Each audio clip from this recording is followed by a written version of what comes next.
Good morning. Welcome to the Mission Critical Insights series.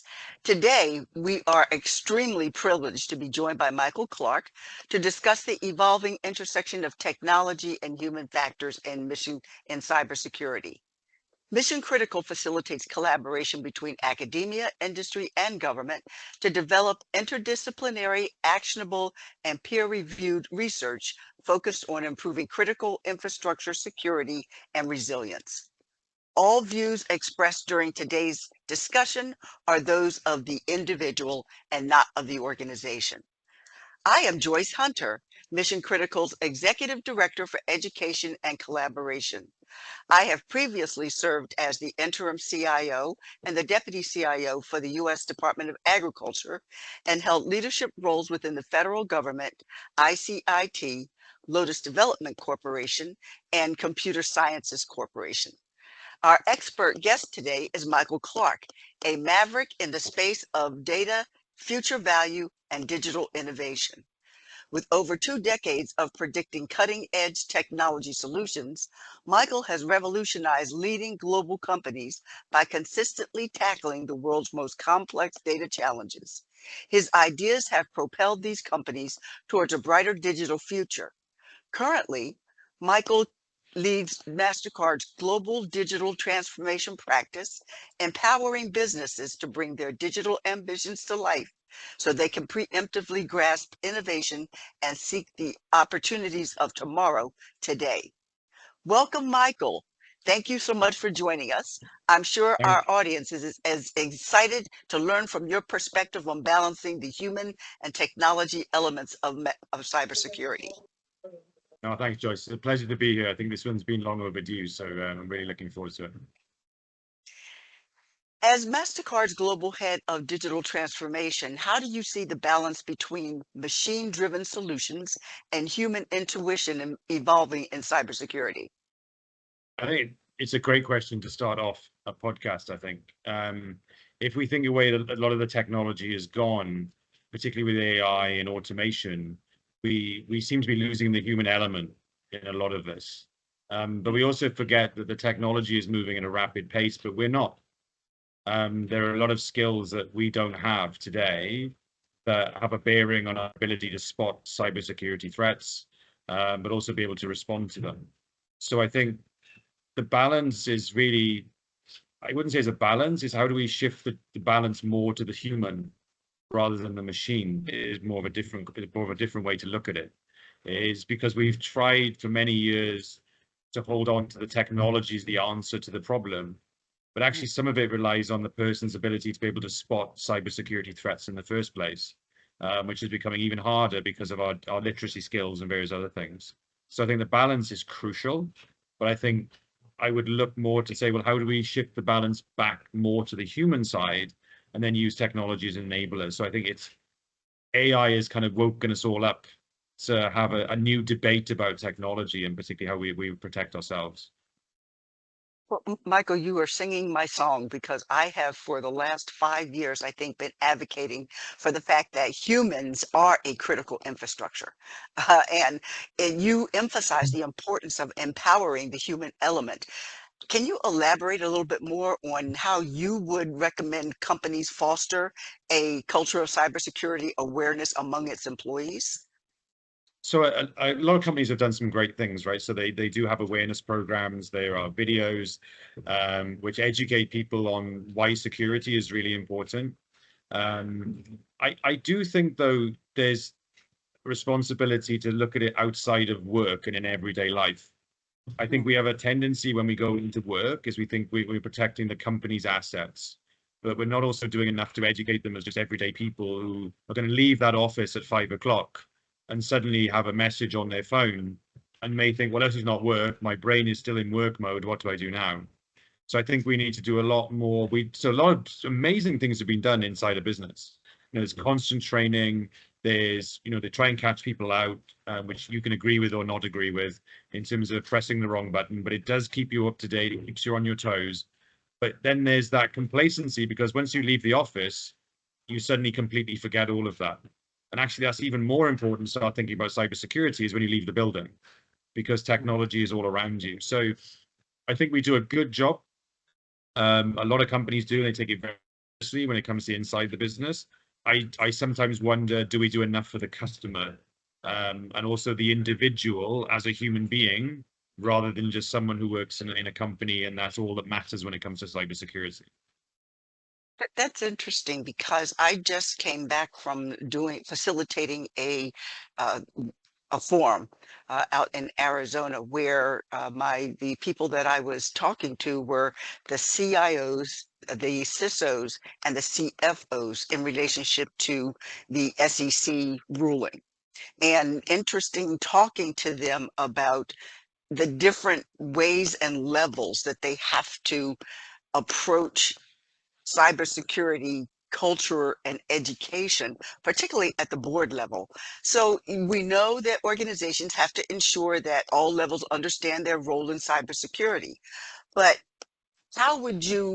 what is your take on getting the board engaged? Because normally they like to relegate cybersecurity to the last 5 minutes if they get to it. Right. And Yeah. so, they want to put their heads in the sand and say, well, it's not going to happen to us. It may happen to somebody else, but it's not going to happen to us. So how do you make sure that they really understand how critical it is to build a culture, a cybersecurity culture? So I would flip the model on the board. I'm a big advocate of looking at cybersecurity as a differentiator, not as a technology problem. So typically cybersecurity, so we've all been in companies where, particularly in the before Agile, where I'm sure I'm age a little bit, but where you wouldn't want to ring the cybersecurity guys because they would always say no, or women, right? You Yeah, wouldn't want to say yeah. because, oh, we won't tell them. And then all of a sudden, then no surprise, your project never gets delivered because they actually said no, but they really wanted to help you, but it was that fear factor. But I also think we need to now, for the board, they need to look at cybersecurity as a differentiator in the era of trust, because now trust is one of the Mhm, biggest commodities in the mhm. consumer space. Companies like Apple, even Slack and others lead with cybersecurity. Data privacy with Apple is almost like a product feature. It's like, look, we will give you all of this security to protect you, and it's part of their brand. And it's proven that if you almost want to wear it with a badge of honor to say, look, this is who we are, and it's going to attract people to your business in a world where, let's be honest, AI is so prevalent now, we don't know what's real and what's not eventually. So the board and company that can lead with trust, and cybersecurity becomes a weapon in that armory.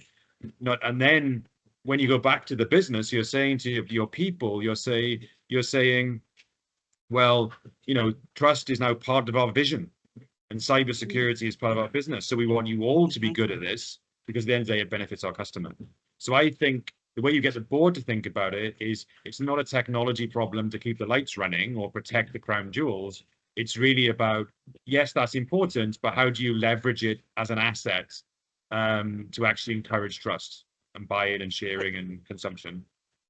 Yeah, corporate reputation is extremely important now because everybody's going after market share, particularly in consumer-based companies. So I wholeheartedly agree with you.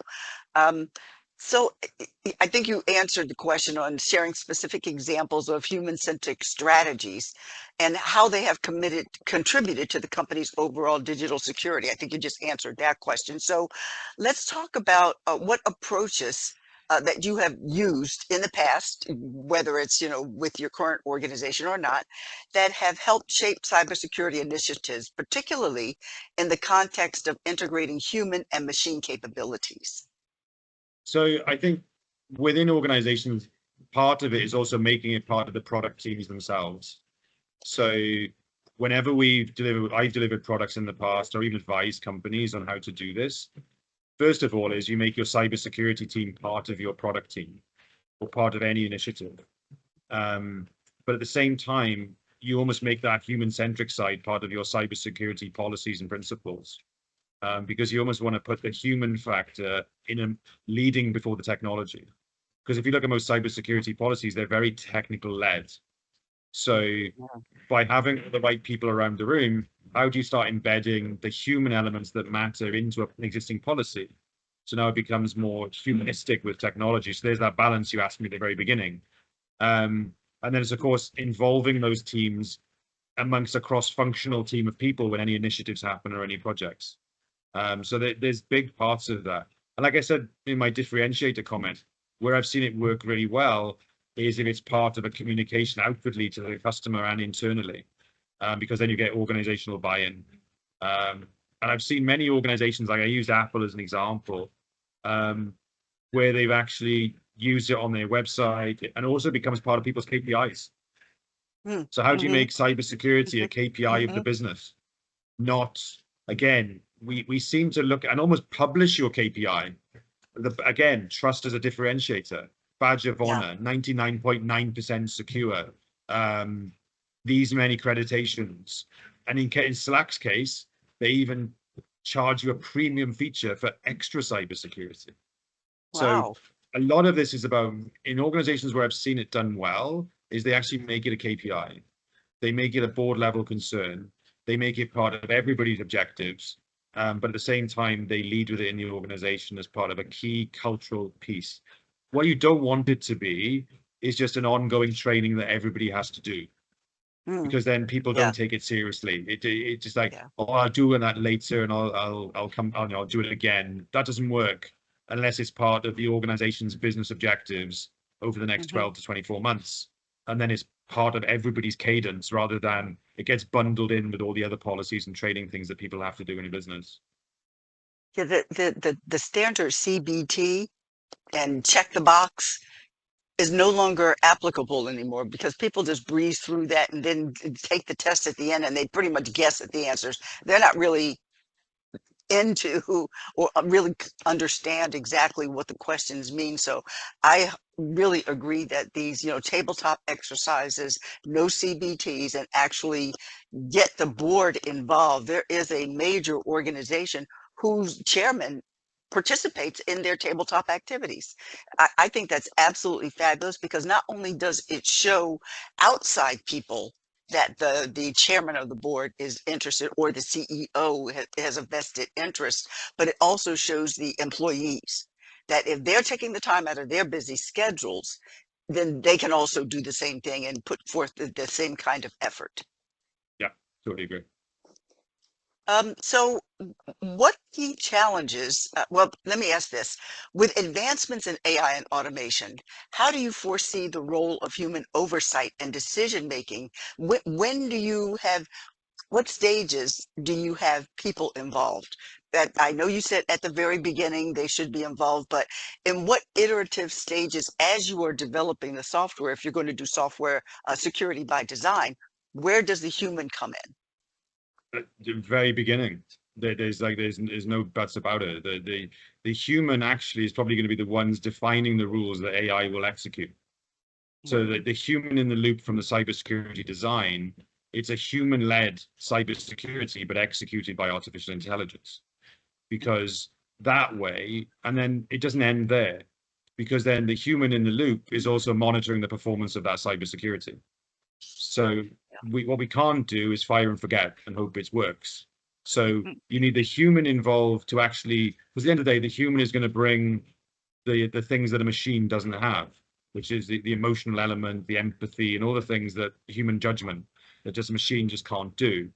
So the first thing you have to do is, right, security people, but also I would say, again, I'm a huge advocate of cross-functional teams. So cybersecurity, working with your CX teams and your regulatory teams, because ultimately this is a business-led initiative or decision when you're implementing cybersecurity. Again, this takes the lens away now from this being a technology problem. Go figure it out and go and protect us. Because at the end of the day, cybersecurity is also a brand, reputation and visibility. So it touches everyone. So the human in the beginning, they define the rules, AI executes it. It's monitored with technology, but decisions are made by people on where to make the adjustments and the performance. And then the key is the business also has to make it adaptable. Traditional policies that take 2 years to change, 24, 3 years, it has to be adaptable. So the human's involved throughout, but I think the execution is automated through AI. But across the life cycle, you could say before, during, and after, there's a human touch. I like to think of a cybersecurity with a human touch, because that's what this should be, right? Yeah, absolutely, absolutely. And on top of that, I think that there needs to be consistent and constant review. Technology Yes, does not stand still, and neither do people, you know. And so correct.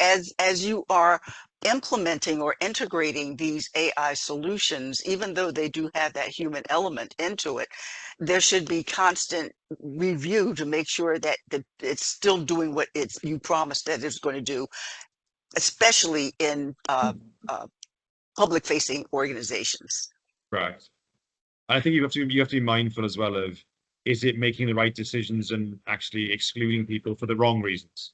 Mm. So Hmm. that ongoing performance, as you say, is not just about, is it executing what I said right, is in fact what we even defined right. Yeah.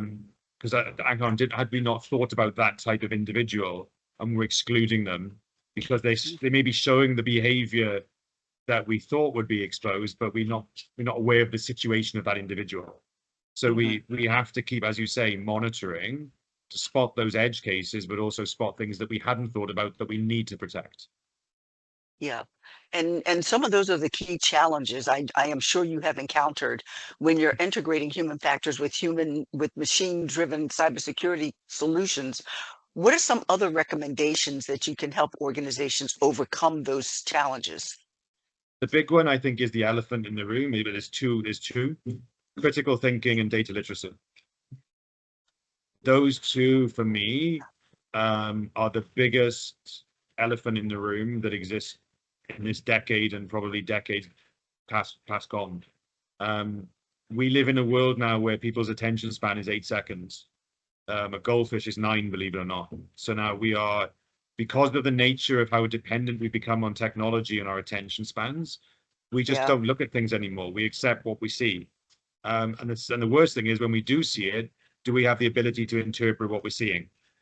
We have a generation now that are coming through that are visual thinkers.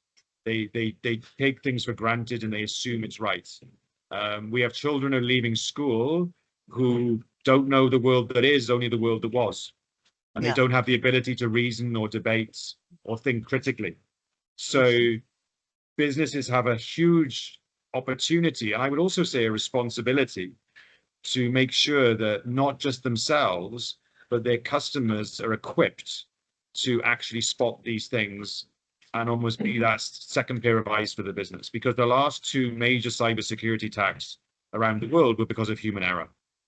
Mhm. So no Mhm. machine and no technology is going to stop the fact that a human's going to press yes anyway, because they didn't have time because they were too busy, or they didn't understand what they said, or it looked legitimate on the surface. So I think we need, if we're talking about the human element, we need to do more for people to empower them to feel protected, but also then businesses need to provide the tools to be able to do that. And one of the key challenges, Michael, I think is you hit it right on the head. The kids these days, coming through school,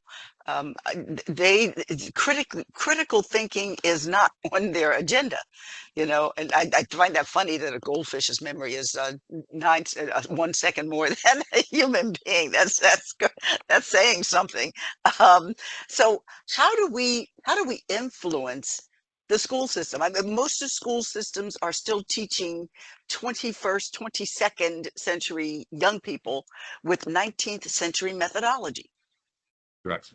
This is music to my ears. In the book, you and I have collaborated on this as well. So in the book that I'm writing, I had to actually do two things. One is we have to rethink our learning pathways Mm, at an adult level, post school, because learning should never end. And yes. secondly, we have to think about the fact that everybody is also different.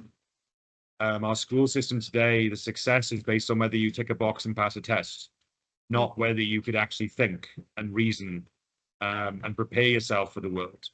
So I think in the school system, what we have to do is find the way of, yes, have guide rails, but give people now the things that they're going to need to operate in the world as we know it today.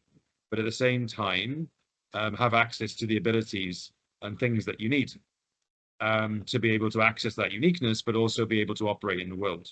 So, and don't forget, you're going to have people with different ends of the spectrum. Some people are going to have things they need yeah. to strengthen and build on. Some people are going to need to regain things that they've lost. So, and there's going to be some people who just need to learn things completely from scratch.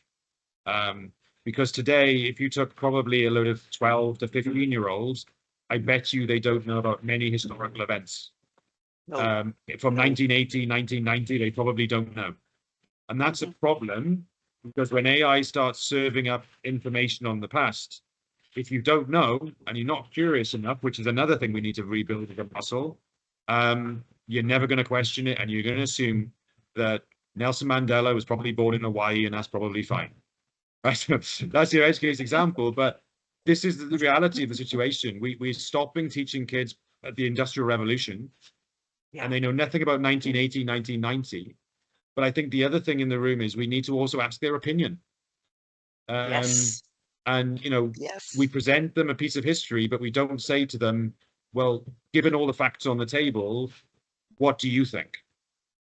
And Yes. and Absolutely. a big thing that we Absolutely. have to do with kids as well is, because AI is going to be giving the answer, we almost want the children now to be able to reverse engineer the answer, to be able Mhm. to say, well, if that is that answer, how did the machine get to the answer? Because only knowing that, I'm not saying you do that with everything, but a base set of skills in school or in education that encourage people to be curious, encourages people Yes. to be lifelong learners, encourages Mhm. people to think critically and debate, Mhm. have literacy skills, will set them up for the world where, when they actually start using AI in the classroom and in the real world, they will know what's real and what's not.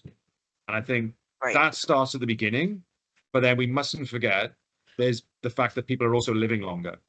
So we have to Mhm. do more post-education to keep people constantly upskilled to be able to do these things as technology evolves, because the horse is bolted. Technology is never slowing down, if not getting faster. So if we want to make this with a human touch, we've got to be thinking about the human in every step that we make when we think about technology. Exactly. Exactly. I couldn't agree with you more. When I didn't have federal government experience before I was the deputy CIO at the Department of Agriculture. One of the first things that I did was, when I, discovered who reported to me, I got them together and I asked them several questions. First, who are you? What do you do? Why do you do it that way? And if you could change, if you would could change your role, what would it be?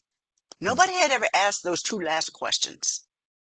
And it caused them to have to, do a RIM and really think about it. Same thing with my grandson. He is a freshman in college this year, but the whole time he was growing up, if he would make a statement, I would ask him, so how do you know? And if he didn't have an answer, or he shrugged his shoulder, I said, well, then we can't talk about it until you tell me how you know. Yeah. And that would, of course, cause a little bit of frustration in him, but he understood, and now he asks some really good questions, and he does his research in order to make his point and his case known. So, Michael, I think, we need to just, go over to the Department of Education and in every country, and have them reevaluate how they are educating our But the young good news is, people. Joyce, I'm doing a lot of work in Dubai, or starting to, with education here. So from an advisory point of view, Great. to say, well, what are the things that we need in the classroom, and how do we bring AI into the classroom, but not, again, as a collaboration tool, not as the thing that's going to take over our jobs, which is not. So Yeah. we start there, you build it from grassroots, but you're right, there's so much to do around the world, and there's so many things that we also need to unlearn. Hmm. We need to unlearn the fact that people are living longer. So we believe that, once you reach a certain age, you're not required. When the reality is, when we think about technology, the more life experience you have, the more valuable that's going to be. And we also need to reframe the fact that, learning is linear.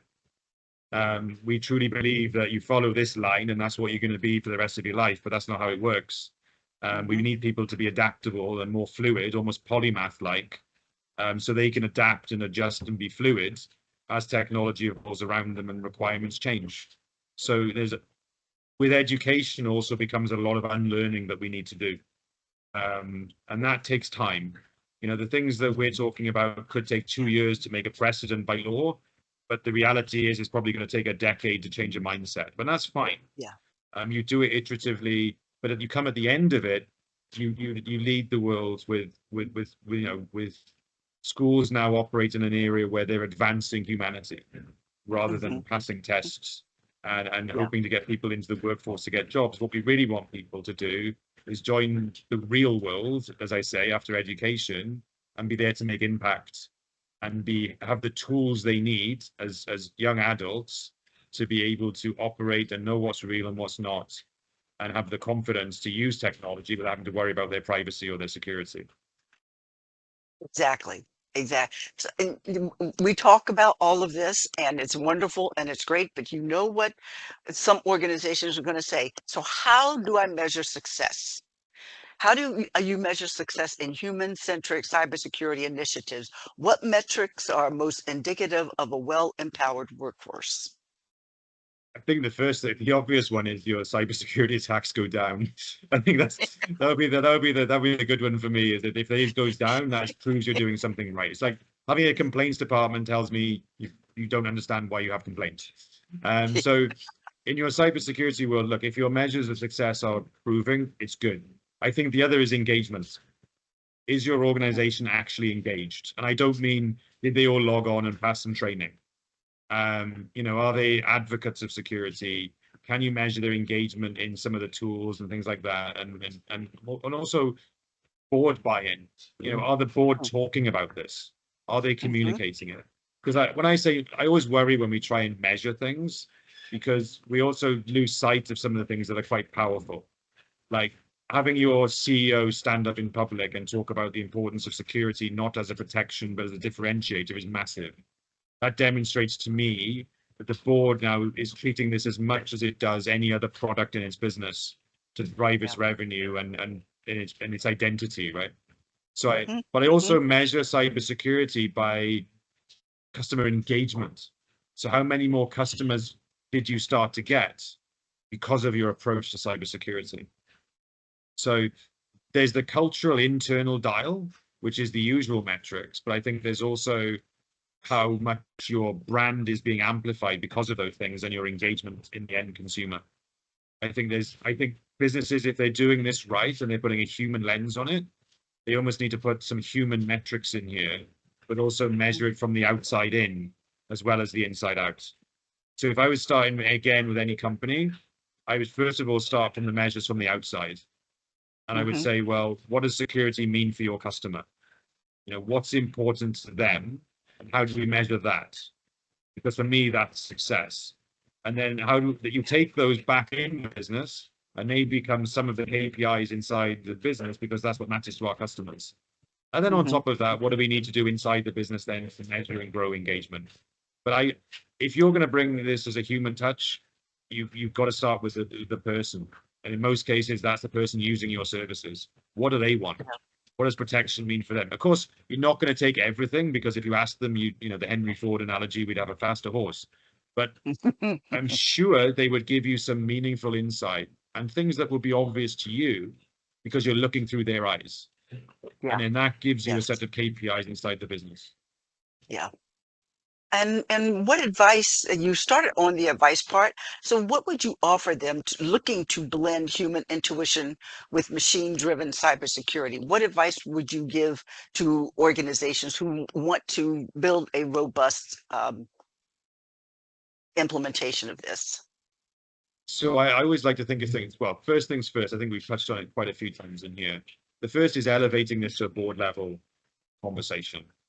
Um, Mm. you know, bring the chief security officer into the board, make them feel part of the strategy for the business, right? And then from there, then start, creating policies. I would even start with policies. I would start with a communication plan inside the business to elevate the way we're thinking about security, how we think about it inside the business, why it's important to us. So Mhm. board level, and then reframe the narrative in the business. They'd be the two things that I would do. And then I would also reframe the narrative to our customer. Mhm. So Mhm. immediately we're all singing from the same hymn sheet. It's a board level discussion. This is why it matters. And this is what we're going to do. And then, like with anything in life, do not do a big bang approach. Trial it, iteratively do it, maybe in low risk areas. So you actually start to understand what this might look like and then scale it out slowly. But the last thing you want to do is go full blown into something which causes you even more risk because you haven't put certain things in place to move in this direction. So you Yeah. do it iteratively, low risk, find the new capabilities you might need. You might need new ones. You need to involve your learning and development teams because you're going to need a different set of skill sets in the business. You know, all of these things need to be considered as you start bringing a more human element, because now you're not knocking on the door of technology, it's actually a partnership with a human at the center. So there's a few things that you should do. There's many more, by the way. Absolutely. There's many more, by the way, but you know, there's obviously. Well, Michael, you briefly touched on it, and I definitely want to give you the platform and the opportunity to talk about the book that you're developing. So yeah, so you probably don't know the new title actually. Oh, So no. the book I'm writing is called Data Revolutions: Unlocking Human Potential. Is the journey that we never walked. The whole book is four books in a book almost. So the first part of the book is very data centric, as you guessed, but in a way that you probably never heard. So the first part of the book is the story of data that none of us has ever told us.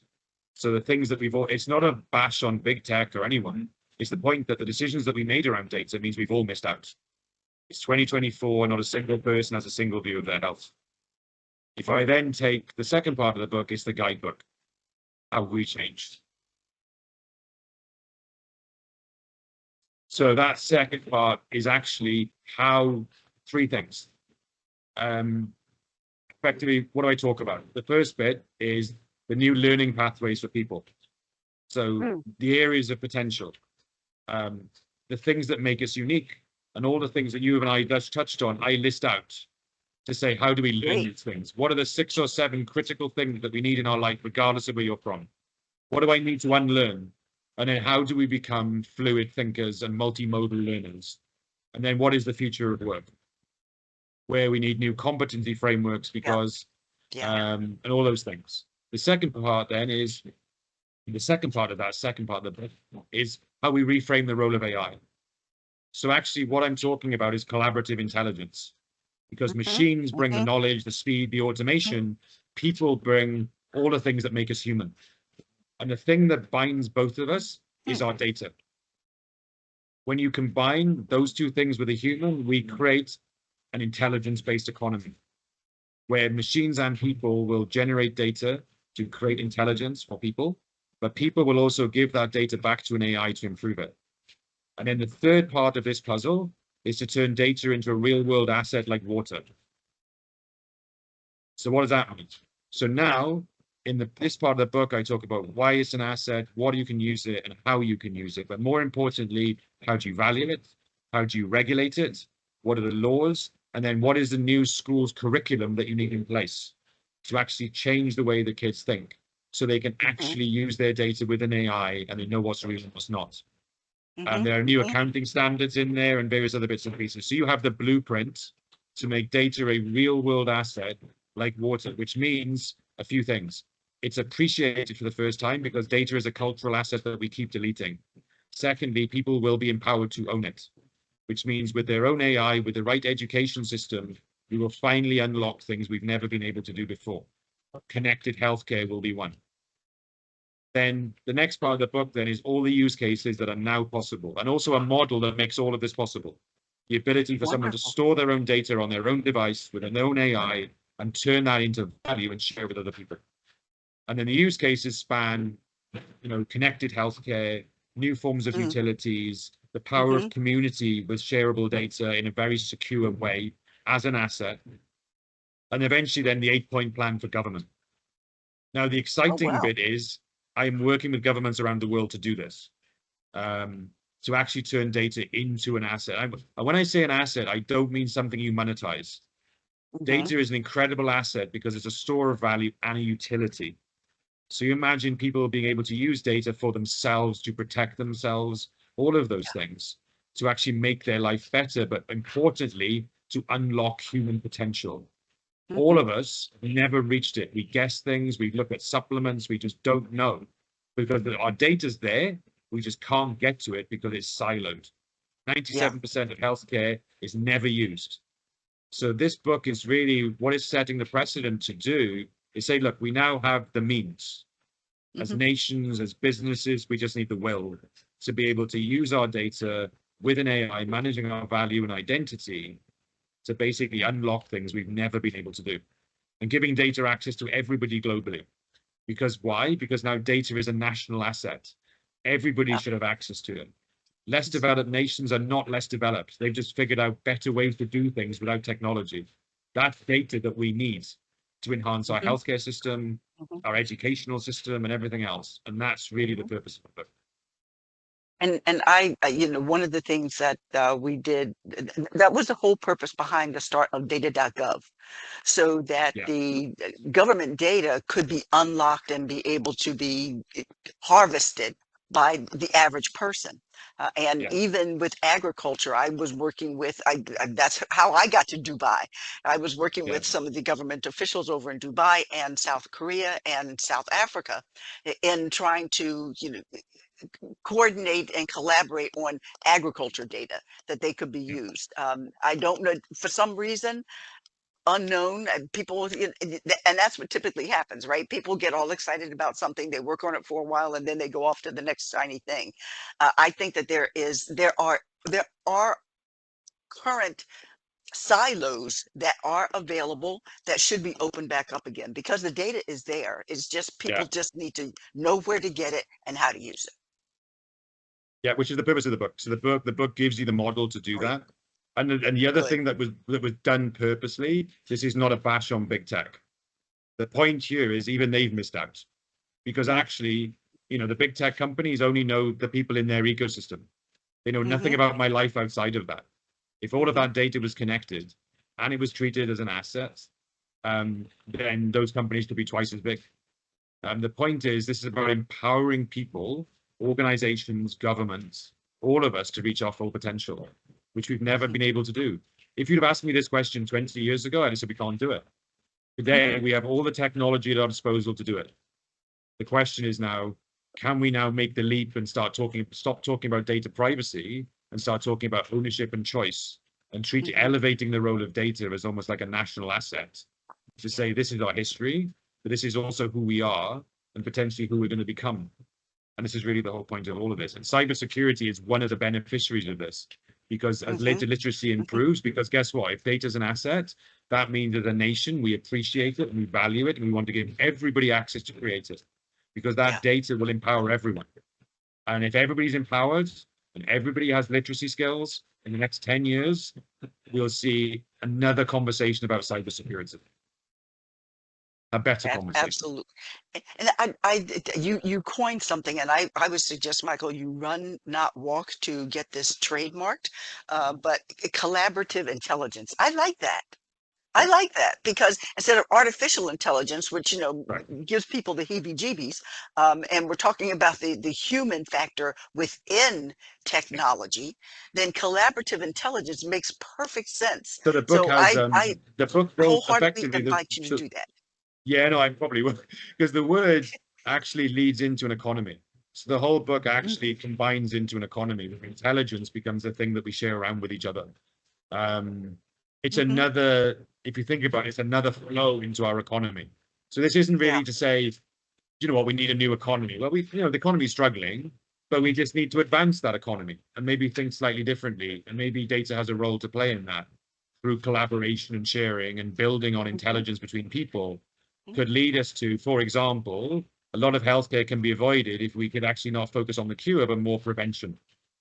With Yes. data and Yes. AI, could I actually prevent things and Yeah. protect Hmm. people because it Hmm. knows their data and it knows what makes them unique and it's secure Hmm. and it's capable.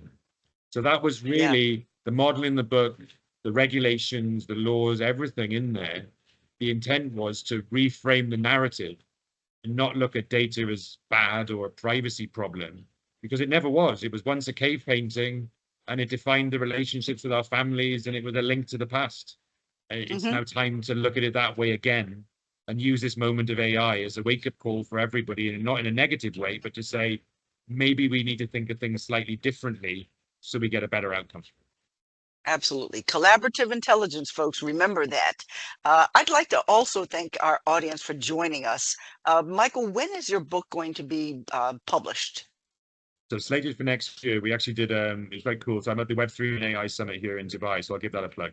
And we did a book announcement here, so ready for next year. So what I'm doing now is I'm actually working with government here. So we had some roundtables here on what the next economy could look like as data as an asset. So Mm, that's really exciting. But no, the book is planned for next year. The good thing is these things don't stop. So I'm yeah. advising governments now and businesses to make this real. And also a lot of the startups that I've met are doing bits that I started writing about. So I'm also showcasing them in the book to prove that this is not, the right of fiction, this is reality. So yeah, book Mhm. next year, but lots of noise around it and lots of real world activity. So it doesn't sit on a shelf for people. It actually becomes a real world thing. Wonderful. Well, on that note, Mission Critical is also developing a book with CRC Press that showcases perspectives on critical infrastructure, information for security, all from academia, industry, and government. In addition to the 16 U.S. sectors classified as critical infrastructure by the 2013 National Infrastructure Protection Plan, we include chapters focused on space, cyber workforce, election systems, education, and state and local government. The book will also focus on sections 14 critical and emerging technologies ranging from quantum computing to artificial intelligence. How can people get in touch with you or reach out to you, Michael? I think LinkedIn is always the best place. So LinkedIn is my go-to. A website will be up in the next few weeks, which I'll post on LinkedIn. But for now, yeah, please do follow me on LinkedIn. I'm always active. I'm always looking to connect to people and share. So yeah, please do. Okay, and you can engage with Mission Critical via LinkedIn as well. Our website is mission-critical.org or email us at collaborate@mission-critical.org. Thank you very much for joining us. Thank you, Michael, for your insightful information. Have a great day. Live long and prosper. Thanks, guys.